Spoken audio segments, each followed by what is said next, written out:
말씀은 고린도전서 13장 5절 말씀 보겠습니다. 고린도전서 13장 5절 말씀.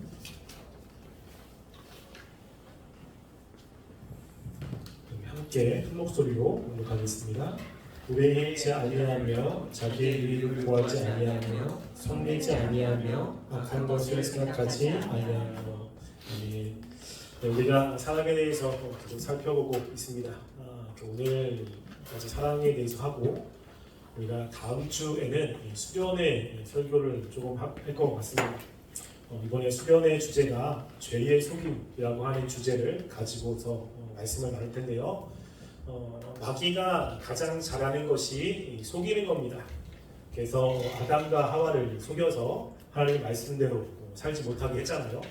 지금도 마귀는 우리를 속이고 하나님의 말씀대로 살지 못하게 만듭니다. 그래서 이번 수련회 때 마귀가 어떤 사람들을 속이는지, 그리고 마귀가 잘 속이는 환경들이 있습니다. 그래서 지난주 수련회 때 이제 약간 얘기를 했지만 그 환경들과 또 마귀가 우리의 삶에서 속이는 것들이 구체적으로 무엇인지를 이렇게 살펴볼 겁니다. 여러분들 그걸 들으면 이것도 마귀의 속임인가? 마귀가 이렇게 속이나? 라는 것들을 조금 좀 캐치할 수가 있습니다. 우리가 적을 알아야 이길 수 있잖아요. 그냥 마귀가 우리를 어떻게 속이는지를 우리가 조금 살펴보면서 우리 하나님의 말씀대로 잘 살 수 있는 삶이 되기를 소망하는 그런 마음이 있습니다. 그래서 오늘까지 사랑에 대한 말씀을 하고 다음 주에 죄의 속임을 하고 그 다음 주는 연합 우리가 예배죠. 두드림하고 그리고 그 다음 하면 수련회입니다. 수련회 전에 2번 정도 할 것 같고 수련회 때 제가 2번 정도 할 것 같고 그리고 갔다 와서 2번 정도 할 것 같습니다. 여러분들이 이번 통해서 마귀의 속임을 조금 아는 시간이 되었으면 좋겠는데요. 자, 오늘은 사랑에 대해서 살펴보겠습니다. 사랑은 누차 얘기하지만 감정이 아니라고 이야기를 했습니다. 내가 느껴지는 것이 있다. 그래서 그게 사랑을 표현하는 것이 아닙니다. 내가 느끼는 것이죠. 우리가 사랑해라고 했을 때 사랑은 다른 사람에게 무엇인가를 표현하는 거예요. 나의 사랑을 다른 사람이 느껴야 되는 겁니다. 나만 좋다고 하는 것은 사랑이 아니죠. 사랑은 다른 사람이 나를 통해서 나를 사랑하고 있구나 라는 것을 느껴야 되고 그리고 나를 통해서 유익을 얻어야 되는 겁니다. 그렇기 때문에 이 사랑은 감정이 아니라 행동입니다. 행동하지 않은 사랑은 사랑일 수가 없습니다. 마음으로만 생각하고 아무것도 표현하지 않는다면 우리는 그 사람을 사랑의 사람이라고 이야기하지 않습니다. 이것도 하나님과의 관계도 마찬가지고 또 사람과의 관계도 마찬가지입니다. 그때 사랑은 또 무엇을 하느냐라고 하는 거죠. 그때 사랑이 가장 중요한 게 뭐라고 했습니까? 사랑은 오래 참고 사랑은 온유하다. 이게 굉장히 중요해요. 우리가 지난 계속해서 살펴보고 있는 시기하지 않는다, 자랑하지 않는다, 무례하지 않는다, 유익을 구하지 않는다 라는 내용을 살펴봤잖아요. 그러니까 오늘도 이제 우리가 사랑은 자기 유익을 구하지 않고 성내지 않는다 라는 내용을 살펴볼 겁니다. 즉 내가 다른 사람에게 이제 그런 행동을 하면 안 되는 거지. 시기해도 안 되고 자기 유익을 구하지도 않고 무례하지 않는다. 근데 문제는 뭐냐면 다른 사람이 나한테 그렇게 할 때 나는 안 하는데 다른 사람이 나한테 무례행할 수도 있고요. 시기를 할 수도 있고 그리고 나를 무시할 수도 있습니다. 그럴 때 내가 사랑의 사람은 어떻게 행동하느냐라고 하는 거예요. 내가 다른 사람에게 무엇인가를 표현할 때는 여기서 이야기하는 것들을 하겠지만 다른 사람이 나한테 행하는 행동이 무례하고 시기하고 자랑하고 이럴 때 나는 그러면 당하는 입장에서 어떻게 사랑의 성품을 전할 수 있을까라고 하는 거죠. 그때 중요한 게 뭐라고요? 사랑은 오래 참고 뭐죠? 참는 겁니다. 사랑은 오래 참고. 그러니까 나한테 이렇게 했다고 해서 바로 이렇게 하면 안 되죠. 받은 만큼 돌려주면 안 됩니다. 사랑은 오래 참고 얼마나? 오래 참고 그리고 사랑은 온유하게 다른 사람에게 받은 만큼 행동하는 게 아니라 내가 그 사람에게 행동을 할 때는 여기에 나오는 그 나머지 행동들을 해야 되는 거예요. 무례하면 안 되고 똑같이 시기하면 안 되고 똑같이 자랑하면 안 되고 그래서 나는 그런 것들을 안 하면서 살아가는 것이 사랑이라고 하는 겁니다. 그래서 우리가 사랑의 사람이 되어야 하나님의 뜻을 이룰 수 있고요. 그리고 하나님을 기뻐하게 만들 수 있습니다. 그 중에 우리가 오늘 함께 살펴보려고 하는 것은 자기의 유익을 구하지 아니하고 성내지 않는다라고 하는 거죠. 어떻게 보면 너무나 당연한 겁니다. 사랑은 자기의 유익을 구하는 이기적인 모습이 나타나지 않죠. 사랑을 하게 되면 다른 사람들을 위해서 뭔가를 하려고 합니다. 우리가 남녀 간의 관계도 마찬가지잖아요. 사랑의 마음이 생기면 다른 사람에게 무엇인가를 주고 싶어요.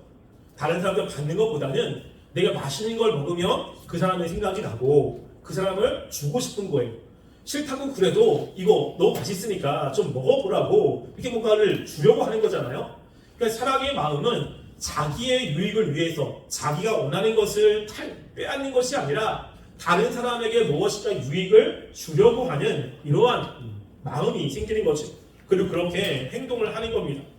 그래서 사랑의 원천이신 예수님이 그런 겁니다. 예수님께서 이 땅에 오셔서 우리를 사랑하시는데 예수님이 오셔서 한 것이 이것입니다. 마태복음 20장 28절 말씀 함께 읽어볼게요. 읽겠습니다. 시작. 인자가 온 것은 섬김을 받으려 함이 아니라 도리어 섬기려 하고 자기 목숨을 많은 사람의 대성물로 주려 함이라. 예수님이 이 땅에 오신 이유는 섬김을 받으려 함이 아닙니다. 예수님은 섬김을 받기에 조금 더 부족함이 없죠. 신이시고 그리고 하나님의 말씀을 잘 알고 계셨기 때문에 다른 사람들의 섬김을 받는 것이 어떻게 보면 당연합니다. 그래서 어디 가며 대접을 받고 이러는 삶을 사셔야 되는데 예수님 스스로가 이 땅에 오신 것은 섬김을 받는 게 아니라 다른 사람을 섬기기 위해서입니다. 왜냐하면 예수님이 이 땅에 오신 것이 바로 우리를 사랑하셨기 때문입니다. 우리를 사랑하시고 또 그 사랑의 행동들을 하셨기 때문에 예수님은 자기를 다른 사람에게 내어주는 이런 행동을 하게 되시죠. 그래서 이것을 사도 바울이 로마서에서도 이야기하는데요. 로마서 15장 3절 말씀을 함께 읽어보겠습니다. 함께 읽겠습니다. 시작. 그리스도께서도 자기를 기쁘게 하지 아니하셨나니 기록된 바 주를 비방하는 자들의 비방이 내게 미쳤다라 함과 같으니라. 그리스도께서는 자기를 기쁘게 하지 않았습니다. 만약에 스스로를 기쁘게 했다면 이 땅에 내려오지 않았겠죠. 이 땅에 내려오는 것 자체가 예수님에게는 수치고 그리고 굉장히 힘든 것이었어요. 왜냐하면 하나님이신 그 예수님이 인간의 몸을 가지고 온다는 것은 제한을 받는다는 거거든요. 여러분 우리가 조금 힘들게 살다가 조금 삶이 나아지면 굉장히 좋죠. 근데 반대의 입장에 생각해보면 풍요롭게 살다가 무엇인가 제재를 당한다는 것은 좀 견디기가 어렵습니다. 내가 마음껏 먹을 수 있는데 갑자기 금식해가지고 못 먹는다. 너무 힘들거든요. 그러니까 예수님께서는 모든 것을 다 할 수 있는 분이셨어요. 무엇인가 어려움도 없고 고통도 없고 하는데 이 땅에 인간의 몸을 입고 우리를 위해서 오셨다는 것은 제한을 받는다는 거거든요. 시간적인 제한을 받고 육체적인 배고픔을 경험하게 되고 사람부터 조롱을 당하고 이렇게 고난을 당할 수밖에 없는 거예요. 근데 예수님이 왜 이 땅에 육체의 몸을 입고 오셨어요? 자신의 유익이 아니라 우리들을 위해서입니다. 우리들을 위해서 그 자신의 기쁨이 아니라 우리들의 기쁨을 위해서 이 땅에 오신 것이 예수님의 모습이었습니다. 그래서 예수님이 이 땅에 내려오신 것은 우리를 사랑하기 때문이에요. 사랑하지 않으면 결코 그렇게 하지 않습니다. 그래서 우리가 사랑의 성품이 있다면 우리도 똑같습니다. 우리도 사랑하는 마음이 있다면 사랑의 성품을 가지고 있다면 자기의 유익을 구하는 것이 아니라 다른 사람의 유익을 구해요. 사도 바울이 이것을 고린도에서 이제 중요하게 이야기를 하는 구절이 있습니다. 고린도서 10장 24절 말씀을 함께 볼게요.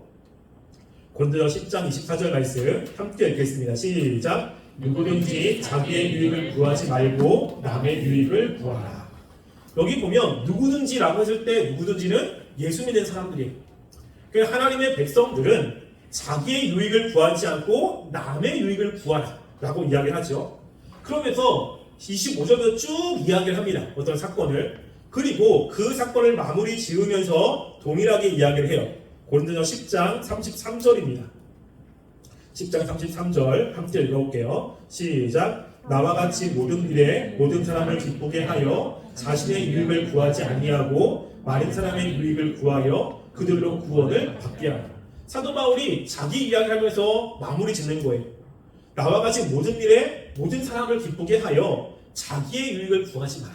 이게 주님이 원하시는 삶이고 이게 사랑의 삶이라는 거예요. 그럼 이 중간은 어떠한 내용이냐면 이런 내용입니다. 이 당시에 사람들이 고기를 사 먹어요. 여러분 고기 좋아하시잖아요? 그쵸, 좋아하죠. 근데 우리는 그냥 가가지고 이렇게 사 먹으면 되는데 고린도 교회 이때는 시장에 나온 모든 고기가 신전에서 제사 드린 고기인 거예요. 그러니까 고기가 굉장히 좀 비싸기도 하고 그러니까 사람들이 신한테 제사를 드리기 위해서 고기를 가져갑니다. 신에게 제사를 드리고 그 고기를 그곳에 먹는데 제사를 드리는 사람들이 원체 많은 거죠. 그러다 보니까 고기가 남아나는 거예요. 그 함께 제사를 지낸 사람들이 그 고기를 처리할 수가 없는 겁니다. 그럼 어떻게 해요? 그냥 두면 썩으니까 그 고기가 시장으로 내려오는 거예요. 시장으로. 사람들에게 조금 싸게 내려와서 그것들을 사람들이 사 먹을 수 있도록. 그러면 신전도 돈을 받으니까 좋고 그리고 고기도 썩지 않아서 좋고 그래서 시장에 나오는 대부분의 고기는 바로 신전에서 내려온 고기였습니다. 그런데 이제 문제는 기독교인들이 문제인 거죠. 기독교인들은 이방 신전에 드렸던 고기를 먹으면 뭔가 이제 마음에 깨름직한 것이 있잖아요. 그런데 우리가 어떤 집에 초대를 받았어요. 그곳에 고기 요리를 했네요. 근데 고기 요리를 했는데 야 이게 신전에 바친 고기인지 그렇지 않은 고기인지를 내가 알 수가 없는 거예요. 알 수가. 그렇다고 신전에 바친 고기냐고 물어보기도 좀 애매한 거죠. 그래서 신전에 바친 고기라고 했을 때 나 안 먹습니다. 내가 그거는 하나님이 원하신 게 아닙니다 라고 하면 그렇게 열심히 정성스럽게 대접했는데 안 먹으면 되게 섭섭해 하잖아요. 그게 문제가 생기는 거예요. 그렇다고 신전에 바친 고기인지 모르는 상태로 먹었다가 혹여나 이게 신전에 바친 고기면 하나님과의 관계가 또 문제가 되고 이게 그 당시에 조금 심각한 문제였어요. 그럼 이게 어떻게 해야 되냐라고 했을 때 사도 바울이 그러는 거예요. 내 유익을 구하지 말고 남의 유익을 위해서 구해라. 그래서 이게 신전에 바친 고기라는 것을 알지만 그 사람들이 열심히 나를 대접했다면 그냥 먹어라. 먹어도 아무런 문제가 없다. 근데 누군가가 양심 때문에 옆에서 얘기한 거야. 야 이거는 신전에 바친 고기야. 명확하게 얘기한 거야. 누가. 그러면 다른 사람의 양심으로 인해서 먹지 말라 라고 하는 거예요.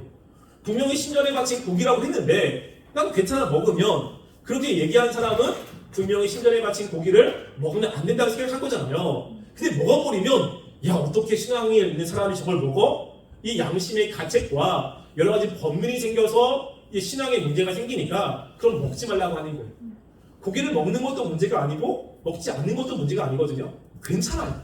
근데 문제는 뭐냐면 다른 사람의 양심이 어떠냐라고 하는 겁니다. 그래서 다른 사람이 그걸 보고 양심의 가책을 느끼거나 신앙생활을 할 때 무엇인가 영향을 받으면 하지 말라는 거거든요. 그 사도 바울은 내가 만약 고기를 먹는 것 때문에 교회 안에 있는 사람들이 시험에 든다면 나는 평생 동안 고기를 먹지 않겠다 라고 이야기를 하는 거예요. 지금 이게 사랑이거든요. 나는 먹을 수 있는데 다른 사람이 그것 때문에 힘들어. 다른 사람이 그것 때문에 시험에 들어. 그러면 안 하는 겁니다. 이게 굉장히 중요한 거거든요. 여러분 교회도 마찬가지예요. 특별히 청년들이 많이 고민하는 것 중에 하나가 이 음주 문화가 있죠. 여러분 술 문화. 술 먹어야 됩니까? 말아야 됩니까? 되게 애매한 질문이고 답을 알지만 여러분들은 대답을 안 하죠. 여러분 술을 먹어야 돼요? 말아야 돼요? 먹지 말아야 되죠. 그렇죠? 근데 성경에 보면 또 술을 먹으라고 하는 것도 있어요. 바울이 디모데에게 위장이 안 좋으니까 네 위장을 위해서 포도주를 먹어라 라고 이야기를 하고 사무엘도 보면 마음이 괴로운 사람들에게 독주를 먹어서 잊어버리게 해라 라는 이야기도 있고 또 특별히 한 나라의 왕들이 술을 먹어서 분별을 잘 못하니까 먹지 말라 라고 하는 말도 있어요. 그러니까 성경에는 두 가지가 다 있거든요. 여러분 근데 술을 먹는 것 자체는 문제가 되지 않습니다. 이게 그러니까 유럽에 가면 기독교 도시잖아요. 그러면 기독교 도시의 사람들이 맥주를 많이 먹죠. 이스라엘도 포도주를 주식으로 많이 먹습니다. 그러니까 술 자체를 먹는 게 문제가 되지 않아요. 근데 왜 우리나라는 못 먹게 했을까? 왜? 왜냐하면 우리나라에 들어온 선교사님들이 우리나라에 이렇게 보니까 여러분 우리나라 성향이 있잖아요. 성향이 한 번 하면 끝장을 보는 성향이잖아요. 그럼 이게 좋은 면도 있습니다. 그 나라의 경제 발전도 많이 하고, 그리고 우리나라가 어느 곳에 공부하면 다 1등을 하잖아요. 뽕을 뽑는 그런 집단입니다. 그런데 술도 그런 거예요. 선교사님이 와가지고 술을 마시는데 그냥 유럽처럼 그냥 기분 좋게 마시고 서로 이렇게 즐겁게 분위기를 만들면 좋은데, 우리나라는 죽자 말술을 먹는 거죠. 한 번 먹으면 인사물성이 되고, 그렇게 먹고 나서 집에서 행패를 부리고 가정 파탄이 일어나고 싸움이 일어나고, 이게 술 먹은 다음에 문제가 더 많이 생기는 거예요. 이게 그러니까 이 한국이라고 하는 이 사람들은 술을 먹으면 절제가 안 되니까 아예 술을 못 먹게 만드는 겁니다. 그래서 믿는 사람들은 술을 먹지 말라라고 결정을 해버린 거예요. 그 다음부터 이제 사람들은 교회 가면 술을 먹으면 안 돼라고 하는 인식이 있는 겁니다. 술 먹는다고 해서 하나님과 크게 문제가 되는 건 아니에요. 그렇다고 먹으라고 하는 얘기가 아닙니다. 그럼 안 돼요. 자, 근데 뭐가 문제냐면 여기서 얘기했잖아요. 다른 사람이 문제가 되는 거예요. 여러분들이 뭐 집에서 홀짝홀짝 남몰래 먹는 거야 뭐 누가 뭐라고 하겠습니까? 본인 양심에. 그런데 내가 먹는 것을 사람들이 보고 교회에서 회장인데 술을 먹어. 그럼 어떻게 회장인데 술을 먹지? 야, 저 교회 목사가 잘못 가르쳤나 보다.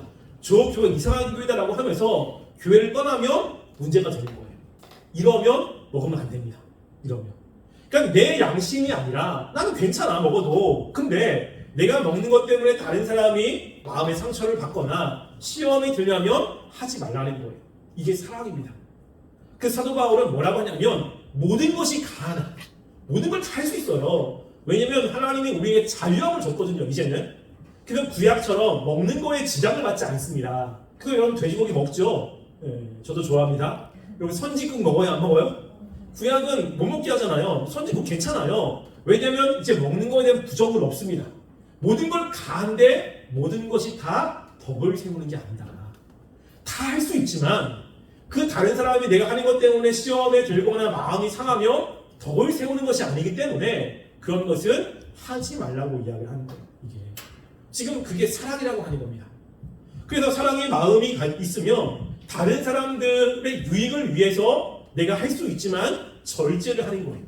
그래서 사도 바울이 고린도전서 9장 19절 말씀에도 이렇게 이야기합니다. 자, 함께 읽어볼게요. 시작. 내가 모든 사람에게서 자유로우나 스스로 모든 사람에게 종이 된 것은 더 많은 사람을 얻고자 함이라. 지금 이 얘기를 하는 거예요. 나는 모든 사람이 자유로워요. 마음대로 할 수 있어. 그런데 모든 사람의 종이 된다는 것은 그 사람이 마음 상하면 안 하는 거예요. 그 사람의 눈치를 보고 그 사람의 그 상황을 보고 자기가 해야 될 것을 안 해야 될 것을 분별해서 한다는 얘기거든요. 근데 그렇게 하는 이유는 뭐냐면 그 사람을 얻고자 합니다. 그 사람이 하나님의 말씀대로 잘 살게끔 하는 것 때문에 이렇게 한다는 거예요. 이게 사랑의 사람입니다. 그래서 내 마음대로 하는 게 아니라 다른 사람의 유익을 위해서 하는 거거든요. 그래서 요한복음 12장 24절을 보면 없어요. 이런 말씀입니다. 한 알의 밀이 땅에 떨어져 죽지 아니하면 한 알 그대로 있지만 죽으면 많은 열매를 맺습니다. 우리가 다른 사람을 사랑해서 하나님께로 데려오려면 내가 죽어야 돼요. 내가 하고 싶은 것을 조금 절제해야 되고 내가 원하는 것들을 자꾸만 안 하고 이렇게 해야 다른 사람의 유익을 얻지, 하고 싶은 대로 다 하면 다른 사람의 유익을 우리가 줄 수가 없습니다. 그래서 사랑은 자기의 유익을 구하지 않아요.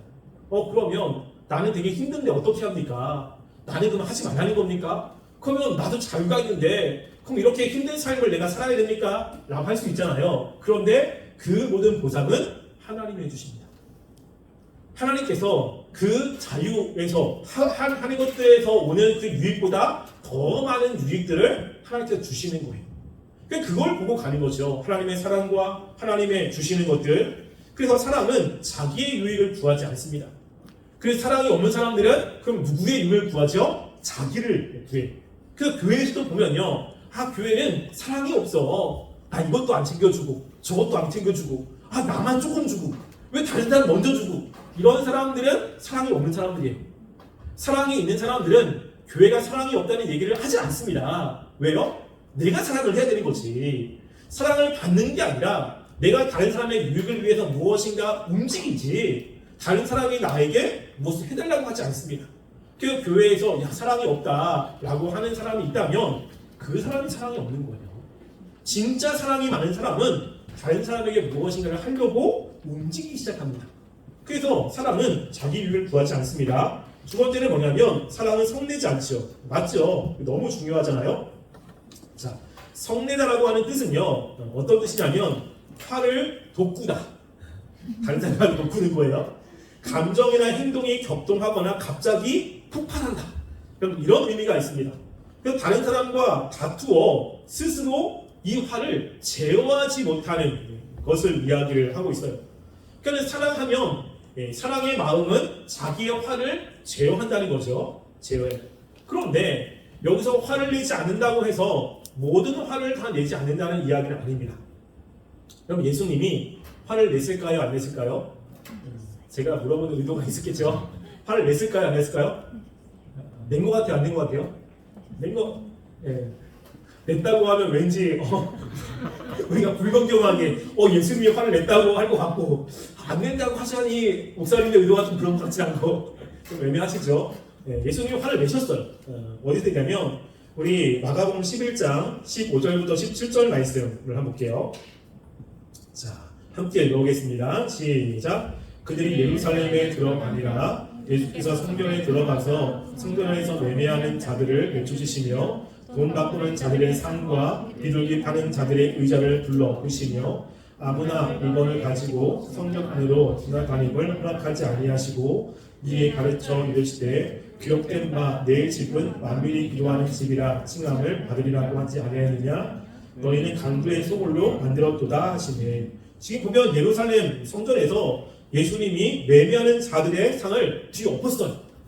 여러분 뒤엎을 때 야 이렇게 하겠습니까? 아니면 화를 확 내면서 하겠습니까? 화를 내면서 하죠. 화가 안 내면 이렇게 할 수가 없어요. 여러분 예수님도 화를 내셨어요. 사람들에게 이곳은 강도의 소굴로 만들지 말라 라고 하면서 소리를 치셨거든요. 여기 보면 예수님도 화를 냈습니다. 그러면 예수님은 사랑이 없으시네? 라고 할 수 있는데 그렇지 않습니다. 여러분 화를 내지 않는다라고 여기서는요 모든 화를 내지 말라고 하는 이야기는 아니에요. 모든 화를. 그래서 화를 내지 않는다고 했을 때 화를 한 번도 안 내고 그냥 다 참는 것 이걸 이야기하는 것은 아닙니다. 여러분 예수님이 화를 낼 것도 있지만 화를 내는 상황에서 내지 않는데 어느 때 화를 안 내냐면요 자신이 모독당할 때는 화를 한 번도 안 냅니다. 자신이 사람들 놀시를 당할 때 이럴 때는 예수님이 화를 한 번도 안 내요. 언제 화를 내냐면 하나님의 이름이 모독을 당할 때 하나님의 성전이 더럽힘을 당할 때 이럴 때는 화를 내시지만 자신의 유익을 위해서는 화를 내지 않습니다. 지금 여기서 이야기하는 건 그거예요. 화를 내긴 내는데 어느 때 화를 안 내죠? 자기의 유익과 관련됐을 때 화를 내지 않아요. 그런데 나라를 위한 것이나 공동을 위한 것이나 그럴 때는 화를 낼 수 있죠. 여러분 그래서 모든 화를 내지 말라는 이야기는 아닙니다. 또 뭐냐면 본성적으로 화를 내지 않는 성향을 말하는 것도 아니에요. 여러분 우리가 좀 이렇게 감정 기복이 심한 사람이 있고 그렇지 않은 사람들이 조금 있잖아요. 그러니까 조금 극아이는 표현이 별로 없잖아요. 극이는 표현이 조금 이렇게 있잖아요. 그러니까 극이가 극아이를 보면 화를 내지 않는 것 같아요. 왜? 어떤 상황에서도 말을 안 해요. 참아. 꾹꾹 참죠. 그리고 뭐라고 터지지 않아. 그러니까 야 저 사람은 사랑이 많구나. 잘 참으니까 화가 없는 사람이구나 라고 하는데 화병은 극아이에서 나옵니다. 극이는 화병이 별로 없어요. 다 푸니까. 그런데 아이라고 해서 화를 안 내냐? 아니죠. 집에 가서 화를 내죠. 속으로 막 짜증을 내고 이불킥도 하고 집에서 막 들썩이잖아요. 여러분 그런 걸 의미하는 것이 아니에요. 여러분 그 동남아 사람들이 화를 잘 안 내거든요. 특별히 필리핀 사람들이 화를 잘 안 냅니다. 필리핀에 가면 화를 내고 싸우는 모습을 거의 볼 수가 없습니다. 여러분 그때 조심하셔야 돼요. 필리핀 사람들이 어떻게 하냐면 화를 내지만 그 사람들이 화가 나잖아요. 그럼 싸우지 않습니다. 어떻게 하냐면 집에서 총 가지고 와서 쏴요. 이게 이제 그거예요. 참는데 그 와가지고 쏴버리는 거예요. 그러니까 그 전에 뭔가가 없어. 그러니까 조심하셔야 돼요. 필리핀 사람들은. 그러니까는 이게 무엇인가 참는다고 해서 화가 없는 건 아니죠. 성향적으로 그런 성향이 있는 거지. 그 사람의 미움과 그 사람에 대한 악한 감정들이 마음속에 있는 거잖아요. 화를 내지 않는다고 했을 때는 그런 것들이 풀어지는 겁니다. 이게 내 안에서 그것이 나오지 않게끔 하는 거예요. 그래서 화를 내지 않는다, 성내지 말라는 것은 이런 부분들이 있습니다. 뭐냐면요, 경우에 합당하지 않는데도 화를 내는 거예요. 그래서 분명히 이러잖아. 우리 다른 사람에게 무엇인가 얘기를 합니다. 내 얘기에 상대방이 동조할 수도 있고 동조하지 않을 수도 있잖아. 그럼 동조하지 않는다고 하는 거야. 너 그렇게 생각하지 않아? 야, 이거 맞잖아. 왜 안 해? 야, 이거 맞는 거 아니야? 라고 막 짜증을 내는 거죠. 이게. 그러니까 다른 사람이 자기 말에 동조 안 한다고 화를 내는 사람이 있어요. 말도 되지 않는 것을 시키면서 화를 냅니다. 이런 거예요. 술 중독자인 아버지가 초등학교 아이한테 가서 술 심부름을 시키는 겁니다. 그럼 가면 안 되잖아요. 사면 안 되는데 안 사온다고 때리는 거죠. 막 화를 내. 너 왜 안 된다고? 아버지 말씀 안 된다고. 이러면 문제가 되는 겁니다. 또 뭐냐면 다른 사람이 나한테 했던 정당한 이야기인데 화를 내는 경우도 있어요.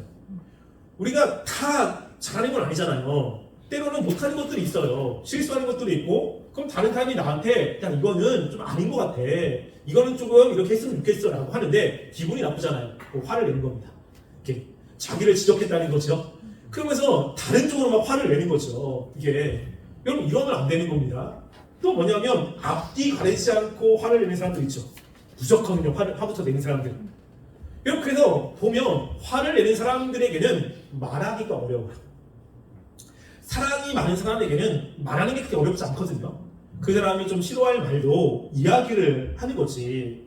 그러면 이야기를 해서 그 상황이 어떠냐라고 해서 기분은 나쁘지만 그래도 화를 내지 않고 친절하고 온유하게 이야기를 하는데 사랑이 없는 사람들은 말하기가 무서워요. 말하면 눈빛이 달라지고 말투가 확 달라지고 그러면서 막 공격적이죠. 그러면 성내는 사람, 사랑이 없는 사람입니다. 그래서 이 화를 내는 건 사랑이 없는 증거 중에 하나예요. 근데 화내는 사람들이 항상 하는 이야기가 있습니다. 특별히 이제 좀 다혈질이고 그리고 뭐 욕하는 사람들이 하는 얘기가 이런 거잖아. 자기에 합리하고 그런데 뭐라냐면 이렇게 얘기하는 거예요. 나는 화를 내지만 뒤끝이 없지 않냐. 나는 화를 내지만 뒤끝이 없잖아. 그래도 화를 내고 오래가지 않아. 그리고 오래가지 않고 바로 풀리니까 뭐 괜찮지 않냐 라고 이야기하는 사람들이 있습니다. 물론 그렇죠. 그런데 제가 이걸 연구하면서 어떤 목사님이 이런 이야기를 했어요. 어떻게 하냐면 자, 원자폭탄을 한번 생각해 보세요. 원자폭탄이 한 도시에 떨어졌습니다. 그럼 순간적으로 폭발을 하잖아요. 그리고 괜찮아지는 거예요. 근데 그 주변에 있을 때는 초토화 되죠. 화내는 게 그런 거예요. 자기는 한 번 화를 내는 거야. 근데 주변에 있는 사람들의 모든 마음 초토화 됐어 벌써. 그래서 돌이킬 수 없는 상태가 된 거죠. 자기만 괜찮아. 자기만 밥 먹으러 가지. 자기만 웃어. 다른 사람은 벌써 관계가 끝난 겁니다. 나만 괜찮은 게 아니라 옆에 있는 사람이 벌써 나랑 관계를 맺고 싶지 않아요. 다시 같이 하고 싶지 않습니다. 그러면 사랑이 없는 거죠. 그 관계는 끝난 거예요. 그 다음 말을 하려고 할 때도 편안하게 말하는 상대가 안 되는 거죠. 그러면 이 사람은 사랑이 없는 겁니다.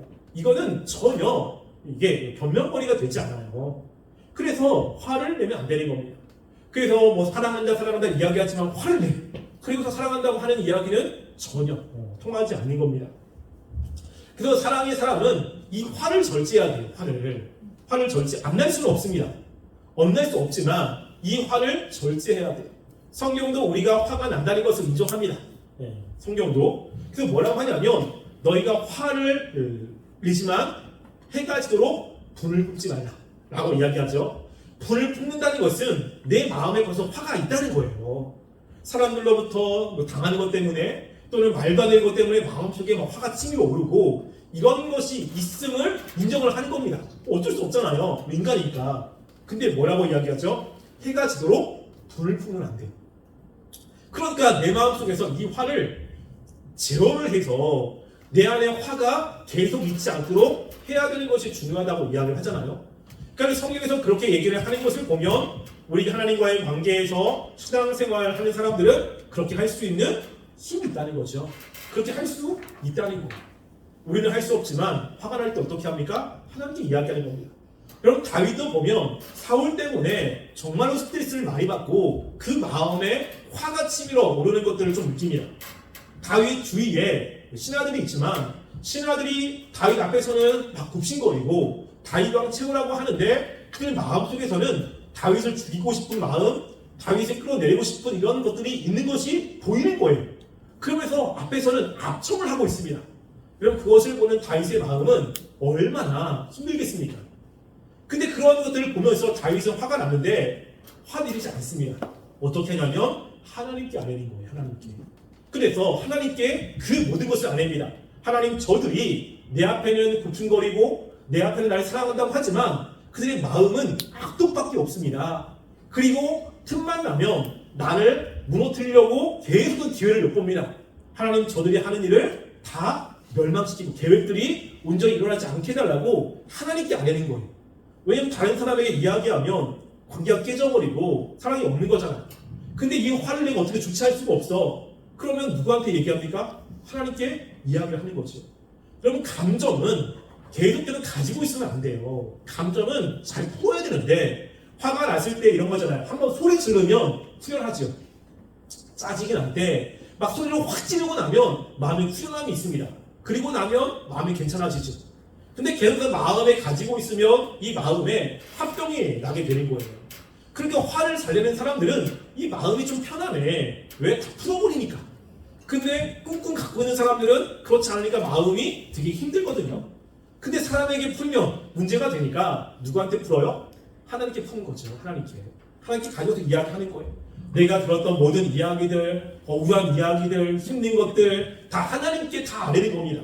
그럼 하나님께서 우리의 마음을 만져주시거든요. 근데 문제는 제가 이렇게 얘기했는데 어떤 분이 하나님께 아뢰는 겁니다. 하나님께 아뢰는 것은 문제가 없거든요. 근데 어떻게 아뢰냐면 새벽 기도 때 그리고 금요 찬양 때 사람들이 다 아는데 다 들으라고 큰 소리로 하나님 어느 권사가 나한테 이런 말을 했습니다.